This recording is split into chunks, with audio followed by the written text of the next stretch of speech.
At her wedding, my stepdaughter walked right past me, gave her biological dad the father-daughter dance, thanked him in her speech, and didn't recognize me once. Not even a glance. I sat through it all, remaining silent.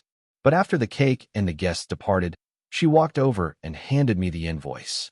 I surveyed it, then smiled and exited without saying anything. I, 52M, never imagined that raising someone else's child for 15 years would end with me being treated like a stranger at their wedding. But here I am, 3 days after the most humiliating experience of my life, finally ready to tell this story. When I married her mother 12 years ago, my stepdaughter was 10. Her biological father had walked out when she was 3, leaving behind nothing but empty promises and child support payments that came sporadically at best. I stepped into that void willingly, eagerly even. I taught her to ride a bike, helped with homework until midnight, attended every school play, every soccer game, every parent-teacher conference. When she scraped her knee, she ran to me. When boys broke her heart in high school, I was the one who brought her ice cream and listened to her cry. Her mother and I divorced 2 years ago. It was messy, bitter, and unfortunately, my stepdaughter chose sides. The woman I had loved for a decade painted me as the villain in their story, and my stepdaughter, now an adult, believed every word. The girl who once called me dad suddenly couldn't look me in the eye. But when the wedding invitation arrived 6 months ago, I felt a flicker of hope. Maybe this was her olive branch, her way of saying the past was behind us. The invitation was formal, impersonal, but my name was there. I RSVP'd immediately. The wedding was last Saturday at an upscale venue downtown. I arrived early, wearing the navy suit I'd bought specifically for the occasion. I expected to be seated with family, maybe not at the head table, but somewhere that acknowledged my role in her life. Instead, the usher directed me to table 12, near the back, surrounded by distant relatives I'd never met. As the ceremony began, I watched her walk down the aisle in the dress I'd helped pay for during better times. She looked radiant, every bit the beautiful bride I'd imagined she'd become when she was that little girl asking me to read her bedtime stories. Her biological father was there, clean-shaven and beaming, having returned to town just 3 months ago after years of sporadic contact. During the reception, I waited for acknowledgement that never came. She danced with her new husband, her mother, her bridesmaids, even distant cousins. When the DJ announced the father-daughter dance, my heart clenched as her biological father stood up. They swayed together while everyone watched, and I felt like I was viewing my life from outside my body. This was the same girl I'd carried on my shoulders at the county fair, who I'd taught to drive in empty parking lots, who I'd walked through her first heartbreak. Her speech came next. She thanked everyone who had shaped her life, supported her dreams, and loved her unconditionally. She mentioned her biological father's recent return and how grateful she was to have him back. She thanked various family members, friends, even her college professors. My name never crossed her lips. I sat there, forcing a smile, applauding when appropriate, playing the part of a gracious guest. Inside, I was dying. Every omission felt like a knife twist. When people at my table asked how I knew the bride, I simply said I was a family friend. It was easier than explaining the complicated truth. The evening dragged on. I watched her laugh and dance, accepting congratulations and gifts, posing for photos with everyone except me. I might as well have been invisible. Several times I considered leaving, but something kept me planted in that uncomfortable chair, enduring every slight, every oversight, every moment of being erased from her narrative. After the cake was cut and the last guests began filtering out, I was gathering my things when she approached. For a moment, my heart lifted. Maybe this was it, the moment she'd remember everything we'd shared, the apology I'd been hoping for. Instead, she handed me a manila envelope without making eye contact. Inside was an itemized invoice. Wedding venue rental, catering, flowers, photography, DJ services, decorations. Everything totaled to $37,000. At the bottom, a handwritten note explained that since I had been part of her life during her formative years, I should contribute to this milestone celebration. The amount she expected from me was $12,000. I stared at that invoice for a full minute, feeling something shift inside me. This wasn't about money. This was about respect, about acknowledgement, about the years I'd invested in someone who now saw me as nothing more than a financial resource. I looked up at her, standing there with her hand extended, waiting for my response like I was some distant relative obligated to contribute to her happiness. I smiled. Not the warm, proud smile of a stepfather, but something else entirely. Something cold and final. I folded the invoice, slipped it into my jacket pocket, and walked away without a word. She called after me, asking when I'd send the payment, but I didn't turn around. I got in my car and drove home, that invoice burning a hole in my pocket. Update 1. The first call came Monday morning. She wanted to know when she could expect my check. I let it go to voicemail. The second call came Tuesday evening, more insistent this time. She needed the money to pay vendors, she explained. Her tone suggested this was my responsibility, my duty as someone who had been in her life. I deleted the voicemail without responding. Wednesday brought a text message from her mother, my ex-wife. She accused me of being petty and vindictive, reminding me of my moral obligation to help. The irony wasn't lost on me. The woman who had systematically poisoned our relationship was now demanding financial support. Thursday afternoon, my stepdaughter showed up at my office. My assistant buzzed me, saying there was someone there to see me. I almost laughed when I saw her through my office window, pacing in the lobby like an entitled creditor. I kept her waiting for an hour before agreeing to see her. She sat across from my desk, still not making direct eye contact, and launched into her rehearsed speech about family obligations and shared responsibilities. She reminded me of all the good times we'd shared, suddenly remembering my existence when she needed something. I listened without interrupting, letting her words fill the space between us. When she finished, I opened my desk drawer and pulled out the invoice she'd given me. I unfolded it slowly, making sure she could see every line item. Then I opened my laptop and showed her the screen. It was a spreadsheet I'd been working on since Sunday night, unable to sleep, needing to quantify what she'd already taken from me. The numbers were staggering. 15 years of birthday gifts, Christmas presents, school supplies, clothing, shoes, sports equipment, music lessons, dance classes, summer camps, family vacations, medical expenses when her insurance didn't cover everything, car payments for her first vehicle, insurance premiums, college application fees, and partial tuition assistance. Every receipt I could find, every bank statement, every canceled check.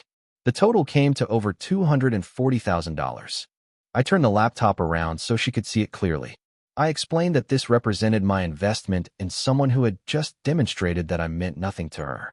I pointed out that nowhere on her wedding invoice did she list me as the father of the bride, yet she expected father of the bride financial contributions. For the first time in 2 years, she really looked at me. I saw something flicker across her face, surprise, maybe even recognition of what she'd done. But it passed quickly, replaced by defensive anger. She accused me of keeping track of money I'd spent out of love, of being calculating and cold. She said I was trying to buy her affection, that real love didn't come with receipts and spreadsheets. I closed the laptop and leaned back in my chair. I told her she was absolutely right. Real love didn't come with receipts. Real love also didn't come with invoices for wedding celebrations where the person providing that love was treated like a stranger. I explained that I wasn't asking for repayment of anything I'd given her over the years. Those expenses were gifts, freely given to someone I thought of as my daughter. But her wedding invoice changed the nature of our relationship from familial to transactional. If she wanted to treat me like a business associate rather than family, then we could conduct business. My consultancy fee for reviewing her invoice was $15,000. My processing fee for handling her payment request was another $5,000. After deducting these professional charges from her requested $12,000, she actually owed me $8,000. I watched her face cycle through confusion, anger, and something that might have been understanding. She started to speak, but I held up my hand. I told her that I'd raised her to be better than this, to value relationships over money, to treat people with respect regardless of what they could provide financially. Somewhere along the way, she'd learned different lessons. She left my office without another word. Update 2. The weekend brought an unexpected visitor. Her biological father showed up at my house Saturday morning, looking uncomfortable and out of place on my front porch. I almost didn't answer the door, but curiosity got the better of me. He explained that she had told him about our conversation, painting me as the unreasonable one demanding money from a young bride. He'd come to negotiate on her behalf, man to man, father to father. I invited him in and made coffee, more amused than angry at this point. Here was a man who'd abandoned his daughter for years, suddenly playing the protective parent role. I showed him the same spreadsheet I'd shown her, every line item representing years of responsibility he'd avoided.